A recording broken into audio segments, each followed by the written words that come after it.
Sadashiva Samarambam Shankaracharya Madhyamam Asmadacharya Paryantam Vande Guru Param. Om. Namaste. We are back here with the Gita. We have seen the verse 25,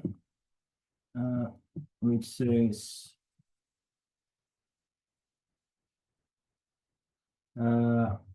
veiled by my yoga maya, I'm not evident to most people. Now, being deluded by this world, they do not know me, who I am, the birthless and deathless principle, the only reality. So he introduced the power of yoga maya or maya shakti, which, as if it hides the presence of the only reality as the conscious existence that reveals this world just before our eyes, before our sense organs, in every sense. Because of the power of Maya, and then Swami elaborate a little bit on the gunas of Maya, as we often say. We miss the original nature of Bhagwan, and we get enamored by the world made up of the gunas of Maya. Very nice. There are three gunas, as we know. There was a time that James Schwartz wrote a book in collaboration with his wife, and about the three gunas, and the three gunas, how to, the concept was how to manage the gunas so that you have the state of mind that you require for that circumstance, that situation. So the manipulation of the gunas is not much highlighted anywhere in our tradition, but there is something to that, meaning to say, if you want to get self-knowledge and have this self-knowledge consolidate to the extent that it's always available, we need to have a sattvic mind. So therefore, the gunas of Maya are going to, so to speak, distract us and bring our awareness to the world of namarupas, which are all based on the gunas. The three gunas are the building blocks of the universe. Everything comes from the gunas and then develop into the elements, physical, chemical elements, and so on. So we know that we need to develop sattva guna, because if we have too much rajoguna and tamoguna, we are going to be more easily deluded and infatuated, or enamored by the shining world. The world is so attractive, so much fun. Let's go there. And yummy, yummy, yummy, as Ranji used to say.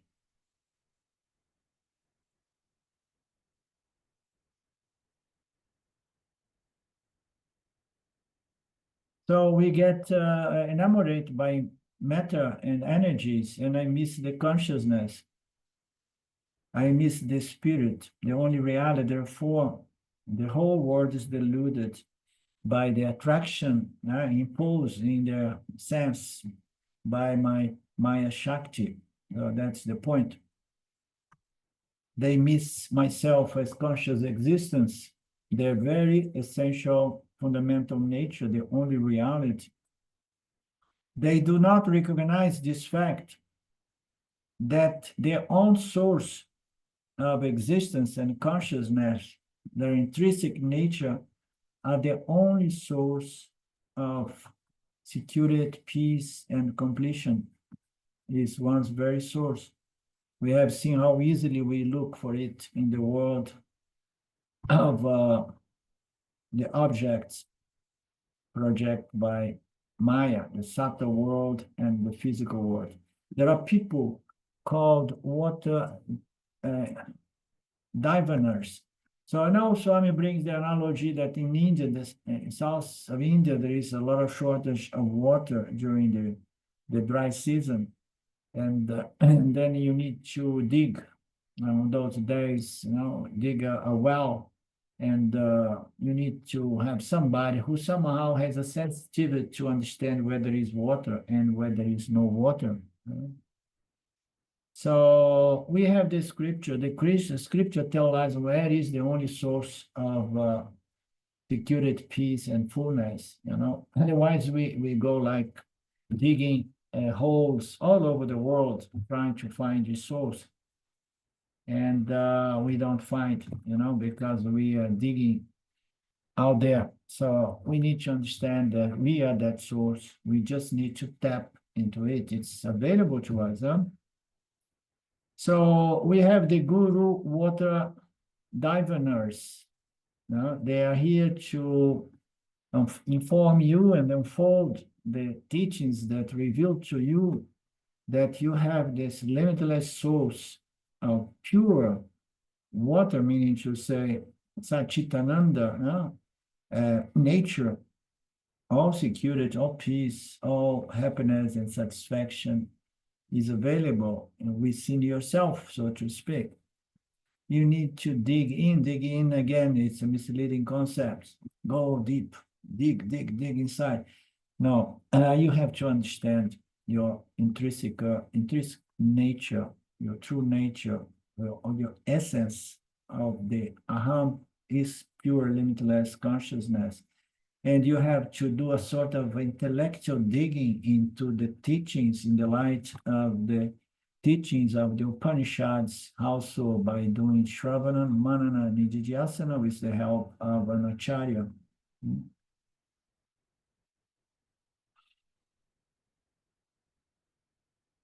So why we want to dig into our very nature, intellectually speaking, we want to dig to understand our very nature, because we were told that our nature, our true nature, is pure conscious existence of ananda nature, limitless nature. So meaning to say, my nature is conscious existence, and it feels like ananda, it feels like peace and satisfaction. And everybody wants to be happy, wants to be peaceful and satisfied. And you only manage to feel satisfied if you tap into your nature, which is never not satisfied, because it's ever full, whole, and complete consciousness. To understand your nature of consciousness, you need to understand the consequence of knowing that you are consciousness and that you are satisfied. There's nothing missing. That is the ananda. Ananda comes from a sense that there is nothing missing here. There is nothing missing. Everything that's missing gives us a sense of limitation. Oh, it could be better because I'm still missing this and this and this and that. So ananda means there is nothing missing. There is nothing bringing about a sense of scarcity or limitation. Scarcity is limitation because I still need so many things, So that is the ananda. We heard that we are Satchitananda. We are Satchitananda nature, and we say, Opa, ananda is with me. If you say, now before Satchit, I did not care much. Oh, okay, I exist, I'm conscious, but I am always ever full, happy, and complete. Opa. Now I have to understand this ananda nature because I want to find a happiness that's not subject to coming and going.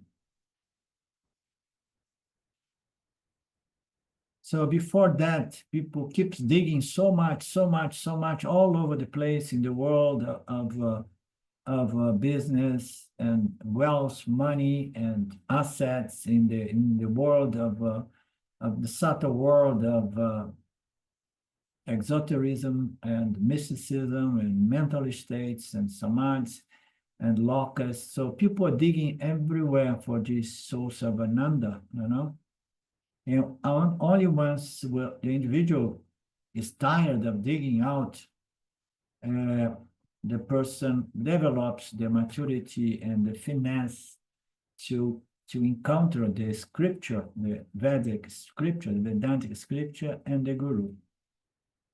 Before, he does not have time, he does not have interest, he invests in the world, and he keeps digging. Once he understood that maybe he's digging the wrong area, the wrong place. But you know, the force of the vasanas, the tendencies, and these vasanas compromise one's intellect, you know, to the point that people are digging a place that is dry, there's no water, but no, I mean, my grandfather, my mother, my father, everybody has been digging here, and I'm going to keep digging here, old habits, So, oh no, why you digging here? No, I'm digging here because here the soil is easier to dig. No, that is not a solution as well. You have to dig where there is water, and for that you need a guide, and making a parallel. The guide are the scriptures and the guru that's going to help you to dig, so quote unquote, into your true nature as always ever complete and satisfied. So what should we call this person who finally enough developed the maturity and the time, quality time to move towards the scripture and the guru? So before we could call him what? Krishna is compassionate. He's not going to call him stupid or ignorant. It's going to call the entire world is busy, and what was the phrasing? Let me see what he said in the verse itself. Being deluded. He's only said deluded. Deluded is a good word. It's not offending anybody. Delusion, everybody knows delusion. So before Krishna calls them delusional people out of compassion and good manners, he's not calling them ignorant. The entire world is, deluded and therefore busy. And the bigger is the city, the busier people are. And then Swamiji brings the fact that if you live in a big city, you are caught up in so much activities. You are really in the very, very dense nature of the rat race, as we say in the USA.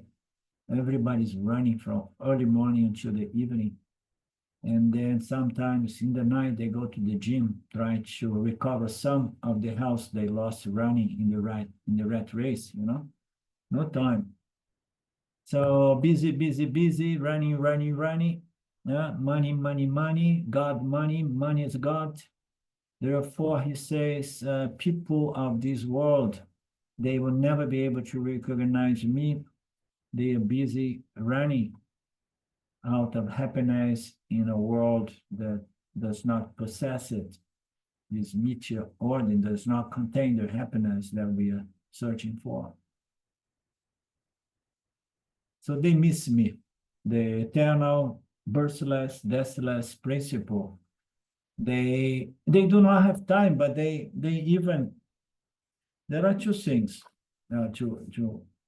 to highlight here is that people, when they come in contact with Vedanta, they see the brilliance, the beauty, the elegance, the logic, which so, irrefutable, the logic, But, and then the gurus say, yes, but it takes a lot of work to neutralize old habits, ignorance that is going to compel you to run to the world to try to find solution there. Okay, I have some time. Okay, so, but it has to be quality time.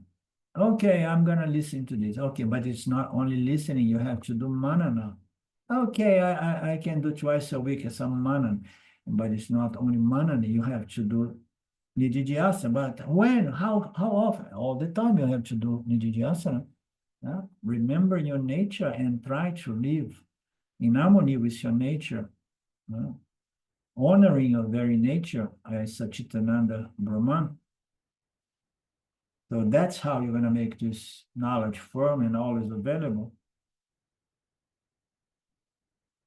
So I need to find time. By time, you're gonna find time only, Philippe, when you value something, and then you make room for that thing. You know, you have to value it so much, and that requires such a huge maturity. In the beginning, it's okay. It is the way we have to be. We remain invested in the world for whatsoever reasons, and but keep invest in your into the discovery of your true nature, because ultimately is that, and that alone you're going to turn to find real peace and satisfaction. Right, Philip? So it is okay to run for other things as well, but there will be a time that you're going to have to rely only in the true source of Ananda, your very nature. The verse 26, I know all the beings belonging to the past, present, future, but no one knows me. So this is a very intriguing verse. Yeah? I think it appears more than once in the Gita, that in the beginning of the Gita, in the initial chapters, Krishna says that as well. You don't know me, I know you, and I know everybody. You know, from the very beginning, he mentioned some reference of these entities of the past, great entities, great beings, you know. Here he brought it back, saying that people do not know me. The mind is not refined enough to know me, you know. But I know all and everybody from the very beginning of time until the future. I know the past, present, future. I know all the beings, but intriguing enough, they don't know me. Very rarely somebody gets to know me or Arjuna. It's almost like challenging Arjuna. So you want to know me? Know that this is the biggest, the most difficult battle of your life. You have defeated so many enemies. Now you have to defeat this cosmic universal ignorance that distracted you in the world of people, place, things, events, and circumstances. Now you need to defeat that old habit, that cosmic avidya. Yeah?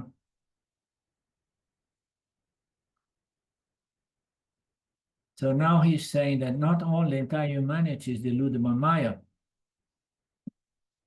The question comes then, if Maya is deluding everyone, then, so how about you, Lord? Are you deluded by Maya as well? Because the Lord said before, by my Maya, everybody is deluded, and they don't see me, they don't know me. So what is this business of you and Maya, Lord? So what is Maya? You know, is Maya has the power to delude every human being. And are you also deluded? No, that's a valid inquiry that Swami is bringing up here. You know, he says, I know all the beings, deluded, past, present, future. No one knows me, but I know all of them. So it's an indication that Īśvara is omniscient and he knows everything. We say Īśvara is a shining entity, you know, self-conscious, pure sattva guna, conscious of its nature as a creator, conscious of its nature, true nature as Satchitananda, Brahman, and with the knowledge of all beings, past, present, and future. It's a self-conscious, self-realized being, which is difficult for us to wrap our minds around this concept, because it's a being without a body, you know. It does not have a body, really, according to the scriptures. So he's not deluded by the power of Maya. Maya is the most intriguing thing. We don't have an intellectual power to understand Maya. And the scriptures do not give us much of a hint of this power, you know? And it's not something as a inclusion to Brahman. It's not in the realm of Brahman. It is something right there below the line, between Satya and Mithya. The first thing we have in Mithya is Maya. Maya is the seed of Mithya. Maya is the source of the three gunas, Maya is a very, very incomprehensible power that produces duality upon non-duality, upon God, the only reality. So, and who is going to be deluded? Okay, say a Brahman cannot be deluded because Brahman is totally beyond knowledge and ignorance. The creatures are going to be all deluded, all the the creatures, human creatures, animal creatures, plant creatures, mineral creatures. Mineral creatures are not really deluded. I mean, fundamentally, delusion and knowledge is only relevant from the standpoint of the human jiva, because we have the potential to suffer psychologically with delusion, and we have the potential to live a happy, grateful life if we get into the pure knowledge, scriptural knowledge. So Īśvara is he beyond knowledge and ignorance? Yes, Īśvara is the system. Ignorance and knowledge refers only to its human jivas. Human jivas were given the free will, the discriminating intellect. And this discriminating intellect has to work and purify and refine in order to extract wisdom from experience, and it's a big challenge. So every human being is deluded by this veiling power, that's going to extrovert the mind and is going to depress the mind, with raga and vestas. And the Lord is just there, is pure knowledge, past, present, and future, okay? Omnipresent in its material effect, material cause, material effect, intelligent cause, intelligent effect, meaning to say the knowledge that holds this mithya order in place. So it's self-conscious and it's not subject to ignorance. It's not subject to delusion. The only creatures subject to delusion are the human jivas. Unfortunately, it's talking to our class. Sometimes we feel it would be better to be just a little tree, a little plant, not subject to delusion.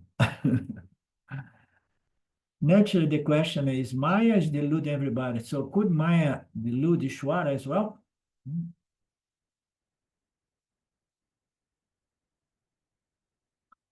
So the question comes, because if there is a book in between, because of the book, there is something obstructing my awareness of something. So something is veiling something, the vision of something. But Īśvara is knowledge, which is all pervasive within the realm of Mithya. Nothing is going to veil physically the omniscience of Īśvara, the omnipresence of Īśvara. Everything is happening within this pure sattva guna, okay? So if from whatever angle you look, you can see that Īśvara is not subject to any delusional power of Maya. Nothing is going to veil the Lord.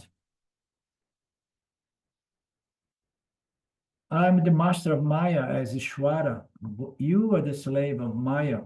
Maya is just a power that I utilize to project, sustain, and destroy the world at my will.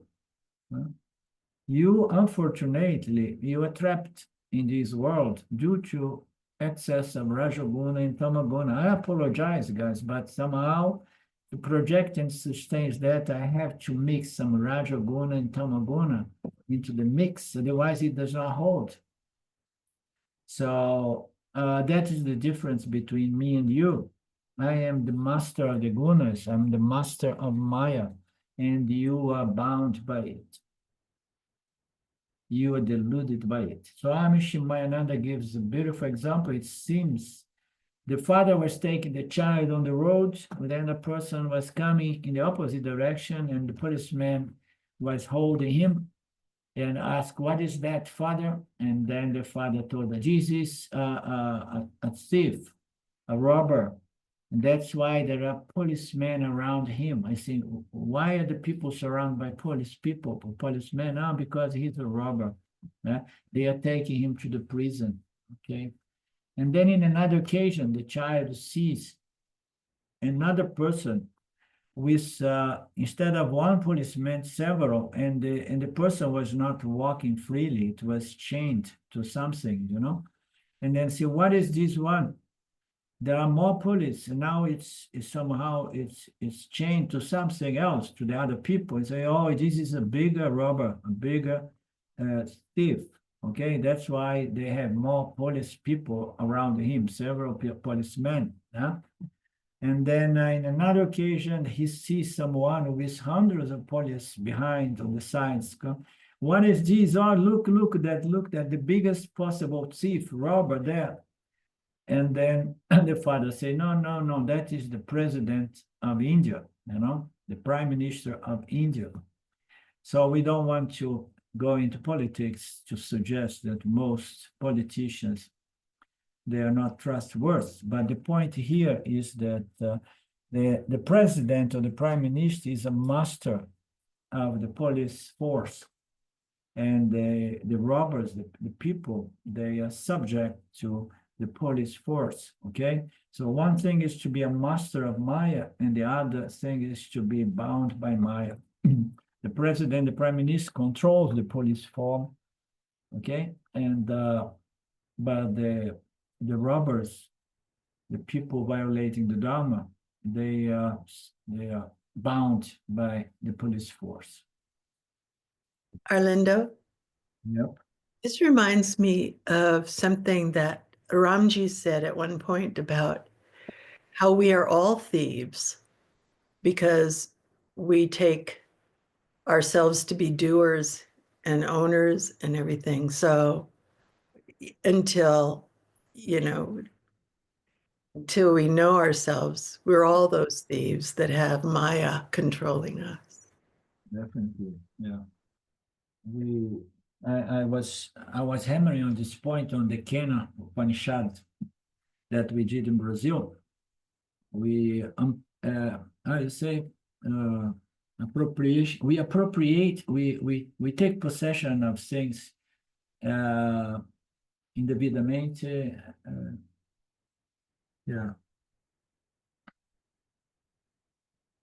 Yeah, we take possession of things that all belong to Īśvara, as we know. Yeah, I'm beginning by our body.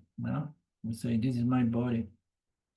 Our children, our cat. And it's all children of God, everything. It appears in our scriptures again and again, this concept.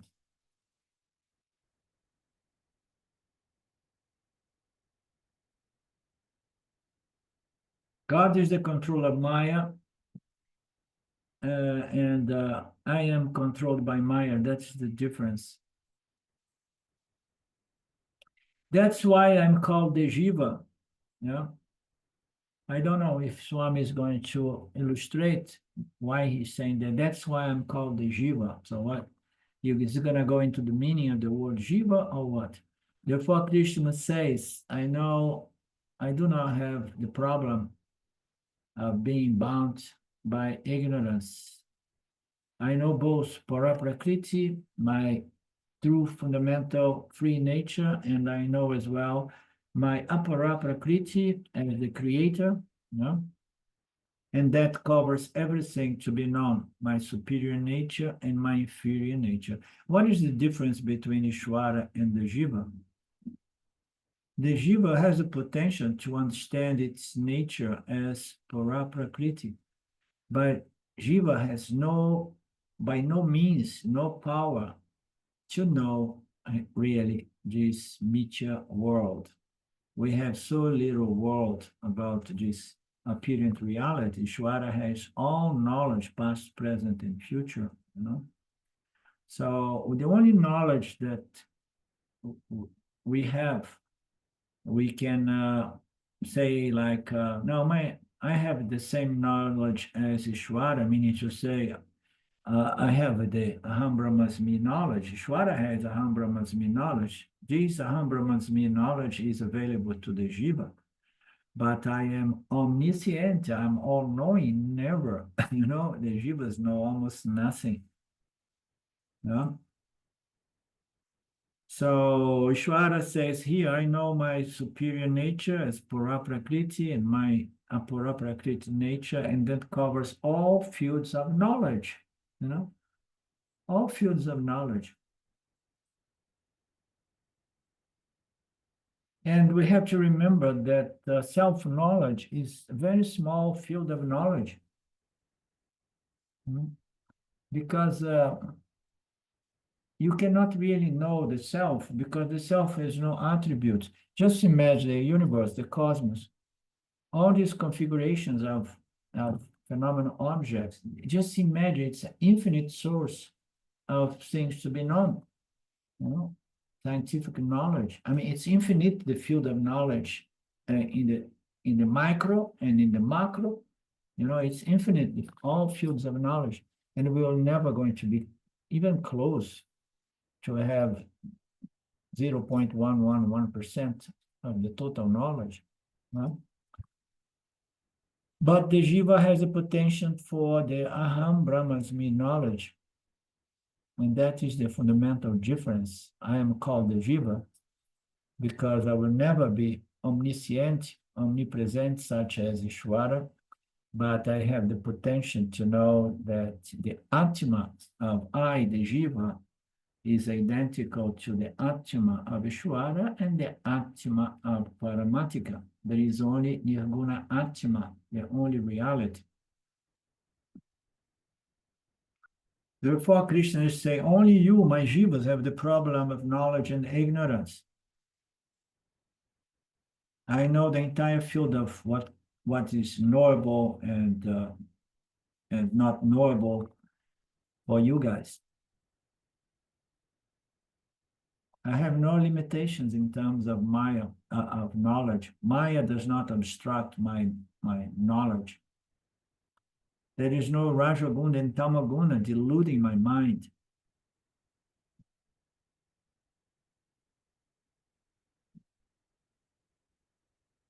It's important for us to remember the difference between us and Īśvara, you know, and in which way we are identical to Īśvara when it comes down to the fundamental true nature of Jagata, Jiva, and Īśvara as Nirguna Atma. The entire creation I know, says Krishna, speaking in the name of Īśvara, I do not have a problem with Maya, whereas my Jivas do not know me because of the veil power imposed by Maya in their minds, in their sense organs, the body-mind sense complex. Therefore, Kashkana here refers to Jiva, Jiva Mayaya, Avrutaha, Sana Veda. Okay. So maybe that's why he mentioned something. That's why I'm called Jiva, because this word, Kaskana, did you do some research on this word? No. Kaskana, it means Jiva. Yeah? Jiva under the spell of Maya. Yeah? So, therefore, Jiva has the problem of the veil imposed by Rajaguna and Tamaguna, Maya, Avidya. Īśvara does not have that problem. And therefore, what? Jiva suffers from samsara. And what is samsara? Samsara is a problem due to lack of discrimination, which begins with lack of maturity, because it requires huge maturity to begin developing refinement and purification of the intellect. meaning to say cultivating sattva guna by living a righteous dharmic lifestyle with good attitudes, good actions, study of the scriptures, understand of the nature of saguna, Īśvara, digging into the investigation of the true nature of saguna, Īśvara as nirguna Atma. It requires a huge effort that when we find ourselves in a group such as this one, I mean, there is so much work we have done in the past to come here, to be here now. Different births, many births.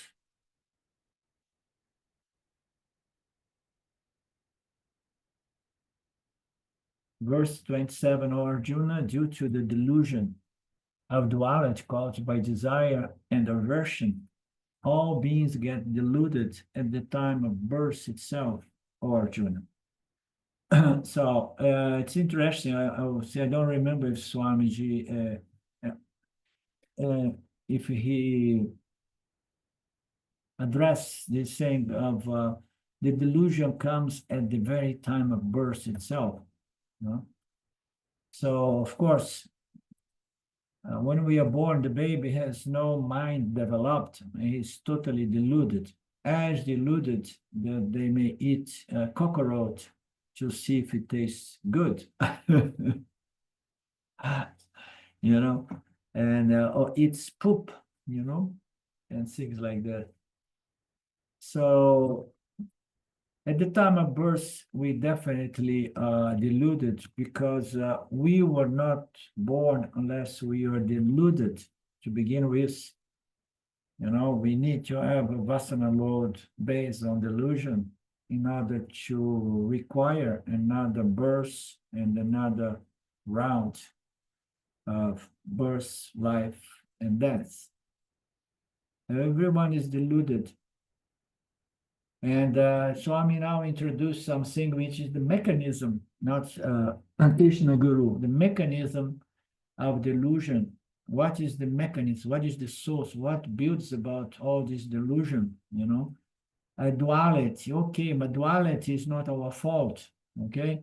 It's Maya produced this duality, experiencer, objects experienced, you know, knower and objects being known.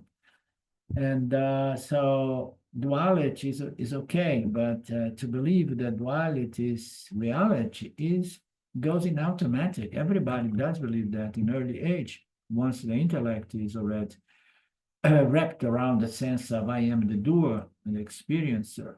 Yeah? So it's saying that the delusion which comes about after a certain age, which is duality, is reality, and all these objects, they serve the purpose of complete myself, yeah? And I want what I want, and so on. So all of that is rooted on desires and aversions for things. And the tragedy is that we come into a new birth again and again because we have a vasana load of desire and aversions, you know, likes and dislikes. You know? So we have desires and fear, howsoever we put, they are the opposite pairs, you know, and the most fundamental opposite pair is desires and aversions, you know, things that I love and things that I hate. That's what brings us back over and over again. So we are delusional. The delusion comes from our vasana load, and it was caused, when it was caused, forever, somehow from the 0 point, let's say, when the human beings begin interacting with a conscious mind, you know, relating to objects in his environment, he's going to develop a sense that this gives me satisfaction, and this gives me aversion. This is lovable, this is hateful. So it's inevitable. Someone is born, I am this body mind, and some things give me sense of protection, satisfaction, some things just the opposite. And then we develop these vasanas. Vasanas are subtle memories of likes and dislikes. So we are caught up in a net of likes and dislikes, desire and aversions, that we can say, oh, it's you develop too much likes and dislikes, but everybody's born with a load of this ignorance. Can you get a picture of how difficult it is to get out of this Maya samsara chakra? You know, it's so difficult, so rare. I was thinking it's so ingrained because, I mean, your chickens, my cats, even cellular creatures have this built in. Yeah, definitely. So this evolution of the intellect Yeah. is really the prize. Yeah, it's difficult because the cause here is not to the mamakara, but the cause here, we are going a step deeper, which is our desires and aversions, things that I like and things that I hate, things that I love and things that I hate. So how are we going to, because the whole purpose, the whole process here is to develop a equanimous intellect or mind, you know, in other words, vairagya, you know, just an ability to neutralize desires and aversions, you know, by a profound understanding of the nature of reality, you know, the nature of God, in other words. You know? So this knowledge has to grow so that in spite of the duality, in spite of us using the word, my body, my cat, you understand?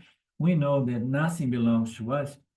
And we know that only our true intrinsic nature is the very source of peace and satisfaction.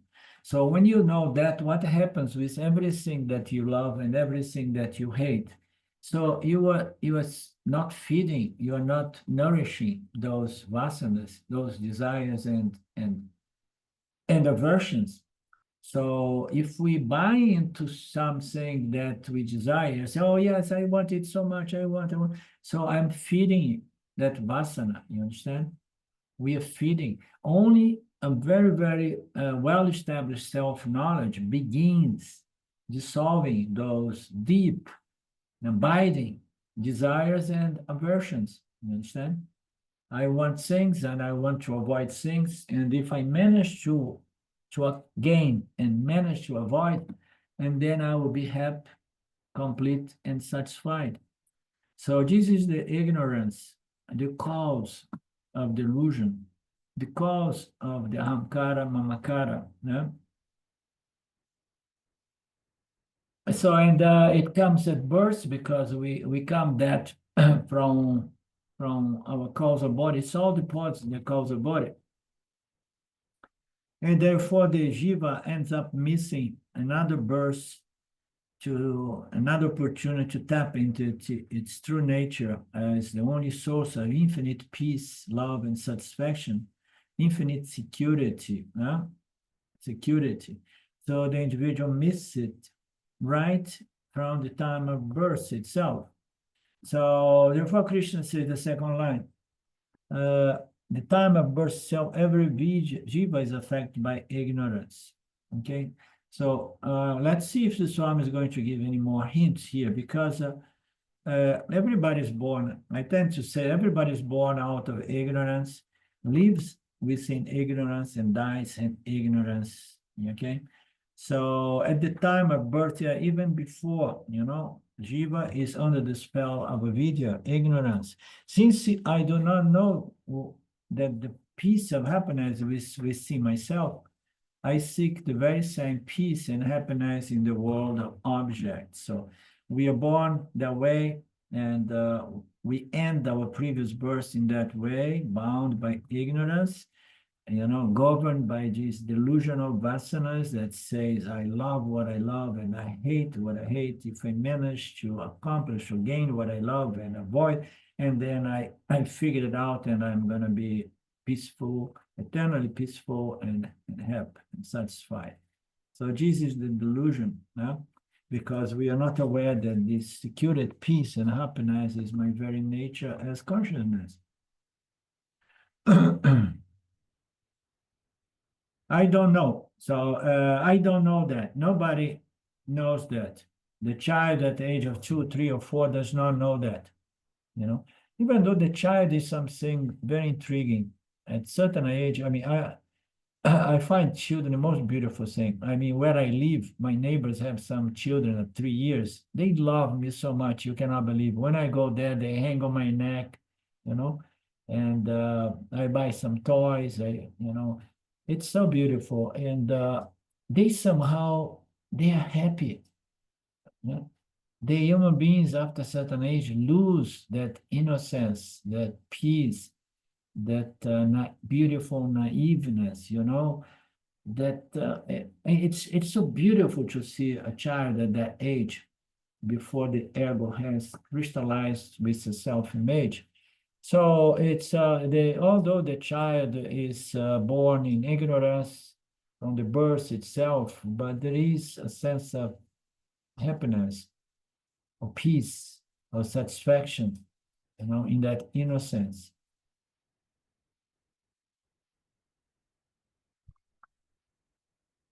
So, and then the life begins to become extroverted. Yeah, I'm a babe. And then I want to find happiness with my toys. And some children become so attached to the toys that they fight for the toys. And then they grow up, they want other kinds of toys. They want electronic toys, which is becoming a problem. And then later on, there are other desires popping up. Yeah. And then when you see you are old, you are extrovert, you are looking for the same happiness you experienced as a child, but you are looking the world of people, place, things, events, and circumstances. And at early age as adult, the individual is no longer happy as he was in childhood, but he does not have the suspicions that he's searching for happiness in the wrong place. Therefore, the entire world is deluded because of self-ignorance. And not only that, the more the scientific advancement, let's see what he says here, they try so hard to tap into some knowledge that belongs to Īśvara, yeah? And they fail. But here he's pointing to the fact that in the industry of entertainment has brought about so many channels, TV channels, and the internet entertainment platforms, that now if you want to live a digital virtual life, you can get deluded and get some degree of satisfaction. I mean, this is unbelievable. I know this for 10, 20 years ago, where my first wife lives in California. There is a guy living there in the property. He's an old veteran, and he has trouble, a lot of emotional difficulties, including in relating to people. And I'm talking about 10, 15 years ago. He was so much in the web. He was living a parallel reality in which he fell in love more than once with people there. You understand? And then they got married. They get married. They never going to meet one another, but they get married, And then they buy things all virtually. They live a life like that. So now you can get caught up with Maya virtually, So the trap is become more and more dense. The net is really so, physically you are trapped by the name, colors, and shapes of the objects projected by Maya. And now we have this parallel virtual reality that traps people as well. So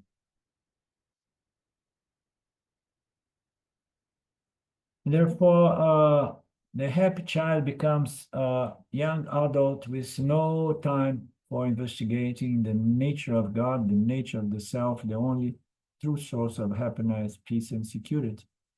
And therefore, Krishna says, the whole world is deluded by me, deluded by Divandva. Divandva means all pairs of opposites, okay?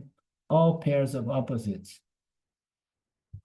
So happiness and unhappiness, objects of happiness and unhappiness, as is the cause of raga dvesha. I divide the world in two categories, objects of happiness and objects of pain. Life is a process of experience, pleasure and pain, pleasure and pain, pleasure and pain. And do the world, the objects really, they are defined as an object of happiness and an object of pain? No, because the same object of pain may represent happiness for the other person. Oh, I'm divorcing for my wife because she has become a source of pain. And right next door, there is a guy marrying her because for him, she is a source of happiness, you understand? So where is the happiness? And then where is the pain? The entire world was divided by this division, the opposites, the joy, sorrow and joy, which cause the delusion in the mind of all human jivas, And where is this this sorrow and joy is coming? I'm set up to produce, to develop these tendencies. Nobody wants an object that is a source of sorrow. Everybody wants a source of happiness and joy. But then when we come to Vedanta, the most fundamental teaching is the joy is not in the object. And then at the time I got into this teaching, and then I also introduced that time I spoke with Ramji, and I passed it on to my friends, is that the sorrow is not in the object either. So delusion is the problem. Delusion is make you looking for joy in the objects which fundamentally are value neutral, as we know. Having divided the world in these two pairs, objects of joy and sorrow, I'm trapped experiencing sukham and dukkam. Acquiring, disposing, I get things, and then whenever it does not produce the same joy, I just dispose it. And I don't connect the dots to understand that happiness is a mental state born only out of spiritual wisdom. Since the delusion is born out of raga dvesha, these pairs, it's called Dvandava moha, raga dvesha pairs, complementary pairs that cause joy and sorrow. Because of this delusion born out of raga dvesha, the whole world is running here and there, trapped in the samsara. Suffering, it's suffering. As far as Vedanta is concerned, it does not look upon the world as either cause of happiness or cause of pain, as we know. The world is neutral, it's a projection. Of course, there are some I'll say, consensual notions that some things are pleasant and some things are not. Everybody consensually has agreed that a beautiful rose, has a pleasant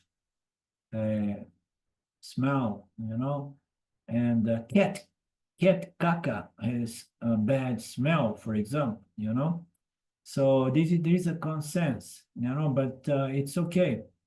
We are as a body-mind sense complex, we fall into these consensus, notions, but we need to develop the power to understand that ultimately it's just a sense experience. I was there in Joannopolis doing my seminar, and every year the same thing. It's during February or beginning of March this year. The weather is very hot, humid, and people they have a difficult to put up with being in a hot place. And every time I have to say, man, it's just a sense experience, you know, why to allow the heat to make you miserable, you know? Just accept it. That's what it is. This is summer, this is hot, this is a little bit wet, humid, and we can cancel the seminar and we go home. Or I do it virtually from the room where I was staying, because there I had air conditioning, and then you can watch it virtually. Let's cancel this seminar. Because, you know, of course, everybody likes a mild temperature, but we need to have the strength to deal with extreme temperatures as well, you know? I mean, go to Tiruvannamalai, do a seminar there in during that time, January, you know, sometimes February we used to do. Everybody is sweating, you know, sweating. And we say, that's okay. It's just a sensation. It's just an experience, no big deal. Titiksha, yeah? I have my preference, but I take everything as just an experience. Experience should not condition my mental state to the extent that I need to suffer. I need to experience sorrow.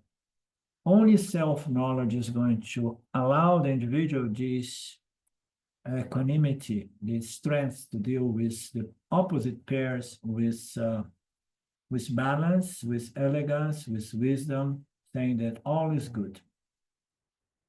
Therefore, I put the responsibility on the world. This is the self-ignorant. I go on believing that if I move to another place, so if I have another person in my life, you know, this is the cause, that is the cause.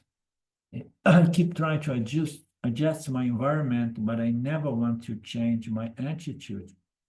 I change the car, I change people around me, place, cities, and everything that is available for change, I change. I change my hairstyle. I do some face lifting to change my face. So, adjusting the world is not the solution. We know that.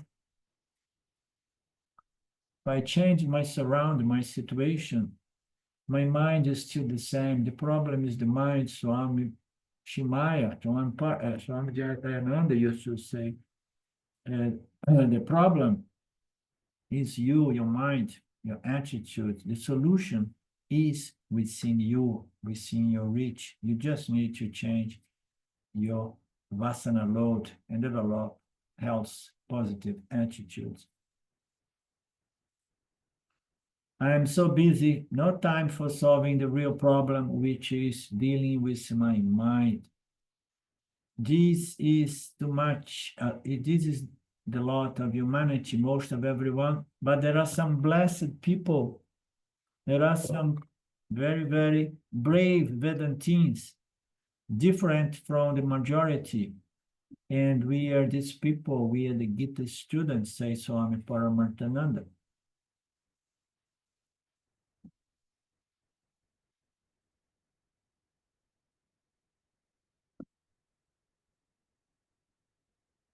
Yes, Lynn?